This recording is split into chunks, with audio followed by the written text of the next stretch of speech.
We're talking about his 90,000 square foot ballroom being built on the site of the former East Wing and historic Jacqueline Kennedy Garden. Demolition work began last week, even as formal review by some oversight agencies remained incomplete. The ballroom's capacity is being put at close to 1,000 people.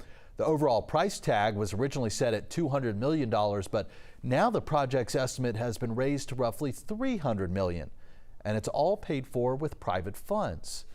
Let's get into some of the historical perspective on this project with friend of the show, Emory political science professor, Dr. Andra Gillespie. Andra, great to see you again. Thank you for your time. Thanks for having me. You know, many of us see the White House as the home for every president since 1800, but how does this project compare to some earlier White House renovations like Truman's or Kennedy's? Well, this is certainly a big project. I think the larger issue is whether or not the traditional processes for approving this plan have actually been met. And so the law that actually controls this is the 1966 National Historic Preservation Act, which would require that any building in Washington, D.C. of historic value have to go through a review process before you make major changes to it. Now, that bill actually exempts the White House, the Capitol, and the Supreme Court building. And so that's the loophole that President Trump has used to kind of elide the review process.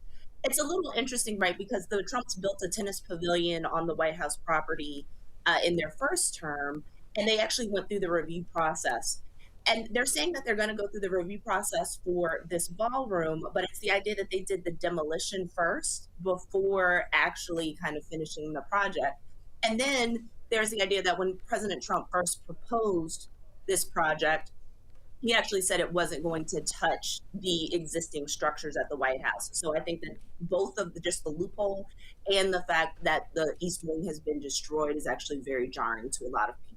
Yeah, striking images, no doubt, for Americans to see the bulldozers going straight there to the White House and the East Wing. You know, Wall Street Journal editorial writer yesterday, actually, you know, they're on usually right of center. They said that protecting something quintessentially American is patriotism, not politics. That from the Wall Street Journal editorial. Historically, how have presidents balanced the modernization of the White House while also needing to preserve it as a symbolism of democratic public space?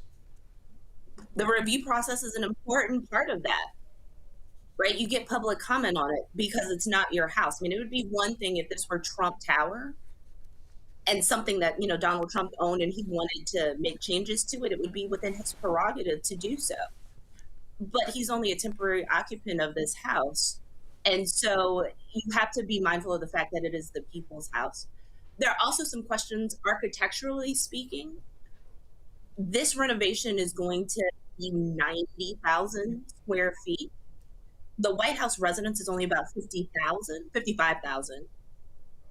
And so I think there are questions about symmetry and questions about what that would look like and the historic value of having gotten rid of things that are not just historically important, but also functionally important.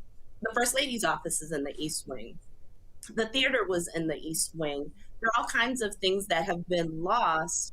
And so I think people might be questioning the president making a unilateral decision in this particular case because of functional reasons and then also because of the historic value. We've heard the White House say, well, I mean, it's privately funded, no taxpayer dollars being used to this.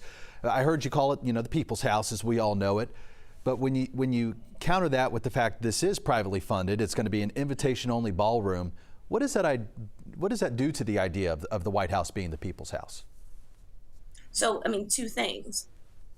The president doesn't get to live there indefinitely. So you've probably rented before. I've certainly rented before. There's certain things you can't do to somebody else's house, even if you're living there. So I think that there's this general respect for process issue. Then there is the issue of, the private paying for this.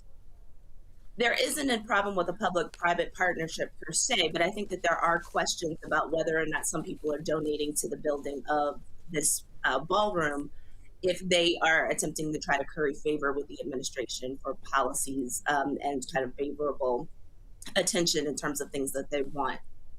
So I think that, the bigger issue here is about process. Are you doing things properly? It's not that there isn't a need for a ballroom. I think that there is a strong case to be made for that. But President Trump did not go through the right steps to really convince the people that this is the right thing to do, to go through, making sure that it's done in a proper fashion. And so I think that, this isn't just partisanship, that there are real legitimate reasons to kind of question how this has been done, not the fact that there is a ballroom being built. Yeah, I think that questioning is going to continue even as the walls go up. Andra Gillespie from Emory University, thank you so much for your time helping us add some context and perspective to this new project at the White House. Thank you.